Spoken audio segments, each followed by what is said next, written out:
வணக்கம். உங்களுக்காக செல்வராஜ். இந்த பதிவு ஒரு பயிற்சி நோக்கத்துக்காக மட்டும் கொடுக்கப்படுது. தயவுசெய்து பயிற்சிக்கு மட்டும் பயன்படுத்துங்க. ரெக்கமெண்ட் எடுத்துக்காதீங்க.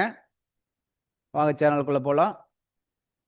இது வந்து நம்மளுடைய யூடியூப் சேனலுங்க. இதுல டெலகிராம் லிங்க்கும் குடுத்துருக்கேன். இது வந்து நிஃப்டியோட லைவ் அப்டேட் குடுத்துருக்கேன். இதுவே உங்களுக்கு ட்ரேடிங் சப்போர்ட் ஆகும். முடிஞ்சா கனெக்ட் ஆயி செக் பண்ணி பாருங்க. அது வந்து புதுசா இருந்தீங்கன்னா, இந்த ஃபார் பிகினர்ஸ் 15 வீடியோ உள்ள இருக்கு. ஒன் பை ஒன்னா ஸ்கிப் பண்ணாம பாருங்க. ஒவ்வொரு வீடியோ பார்க்கும்போது பயிற்சி பண்ணிட்டே பாருங்க. ஒரு வீடியோ முடிச்சா அதை பயிற்சி பண்ணி பாருங்க. அப்பதான் உங்களுக்கு ஈஸியா இந்த கான்செப்ட் புரியும். இதை கம்ப்ளீட்டா நீங்க முடிச்சிட்டீங்கன்னாவே ஒரு 70-80% நீங்க கத்துட்ட மாரி ஆயிடும். அடுத்து தவறாமல் பார்க்க வேண்டியது வந்து இந்த ஆல்ரெடி ட்ரேடர்ஸ் இருந்தீங்கன்னா, இதை பார்த்தீங்கன்னா போதுமானது. இப்ப பார்த்துட்டு நீங்க அடுத்தது அப்டேட்டர்ஸ் வீடியோ பாருங்க. நம்ம சேனலுக்கு சப்போர்ட் பண்ணணும்னு நினைச்சீங்கன்னா, இதுவரைக்கும் சப்ஸ்கிரைப் பண்ணாம தான் சப்ஸ்கிரைப் பண்ணிக்கங்க. பெல் ஐக்கான கிளிக் பண்ணி ஆல் கொடுத்துட்டீங்கன்னா ஒவ்வொரு வீடியோ உங்களுக்கு அப்டேட்டட்ஸ் வீடியோ வந்துடும். அதுக்கு பின்னாடி அப்டேட்டட்ஸ் வீடியோ பாருங்க. வாங்க இன்னைக்கு நிப்டி என்ன நடந்ததுன்னு பார்க்கலாம். பார்த்தீங்கன்னா இது ஏப்ரல் கான்ட்ராக்டோடதுங்க. ஃபியூச்சர் இன்னைக்கு நேற்று எக்ஸ்பைரி க்ளோஸ் ஆனதுனால இன்னைக்கு வந்து அந்த கான்ட்ராக்ட் நம்ம கண்டினியூட்டி சார்ட்டுக்காக எடுத்திருக்கோம். மார்க்கெட் ஓப்பன் ஆனது வந்து பார்த்தீங்கன்னா இந்த இந்த ரேஞ்சில் ஓப்பன் ஆயிருக்குது. ஓப்பன் ஆனது ஒரு கேப் அப் நேற்று க்ளோஸ் ஆன அப்படின்னு ஒரு நல்ல கேப் அப் கொடுத்து ஓப்பன் ஆயிருக்குது. ஓப்பன் ஆன பின்னாடி வந்து பார்த்தீங்கன்னா டக்கு டக்கு டக்குன்னு மேலே போயிடுச்சு. அதுக்கு பின்னாடி அது மேலே போக முடியல மார்க்கெட்டு. நல்லா கீழே வந்து இது ஒரு சப்போர்ட்டாக எடுத்துக்கலாம். இப்போ நம்ம இங்கே எப்படி ரெசிஸ்டன்ஸ் பண்ணியிருக்கோன்னு பார்த்தீங்கன்னா இது ஒரு சப்போர்ட்டு. இது 2 ரிஜெக்ட் ஏரியா.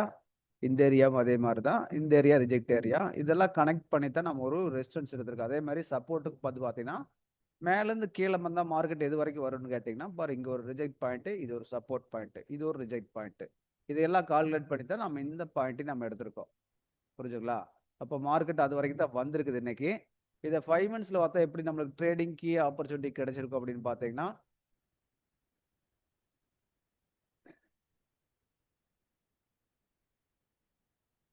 பார்த்தீங்கன்னா மார்க்கெட் வந்து ஒரு நல்ல கேப் அப்பில் ஓப்பன் ஆச்சு. ஒரு நல்ல ரெசிஸ்டன்ஸ் வரைக்கும் மேலே மூவ் ஆயிருக்கு. ரெசிஸ்டன்ஸ் போயிட்டு அங்கிருந்து கீழே வந்து இந்த இடமே அதாவது இந்த ஓப்பன் ஆன இடமே சப்போர்ட்டாக எடுத்திருக்குது. 2 டைம் மறுபடியும் அதான் பண்ணியிருக்குது. ஒரு சப்போர்ட் எடுத்துருக்கு மறுபடியும் கீழே வந்து மறுபடியும் ஒரு சப்போர்ட் எடுத்து மறுபடியும் ரெசிஸ்டன்ஸ் வரைக்கும் போயிருக்கு. அதாவது எது ஹையோ அது வரைக்கும் அந்த ரெசிஸ்டன்ஸ்குள்ளே போயிட்டு அகைன் கீழே வந்தது பக்காவாக சப்போர்ட்டுக்குள்ளே வந்து உட்காந்துருச்சு. மறுபடியும் கொஞ்சம் மேலே போய் அகைன் சப்போர்ட்டுக்குள்ளேயே வந்துடுச்சு. இப்போ வந்து பார்த்தீங்கன்னா இது பை ட்ரெண்டில் காலையில் ஓப்பன் ஆனது வந்து பை ட்ரெண்டில் இருந்தாலும் அதாவது பை ட்ரெண்டுக்குன்னா எப்படி வந்துச்சுன்னு சொல்கிறோம்.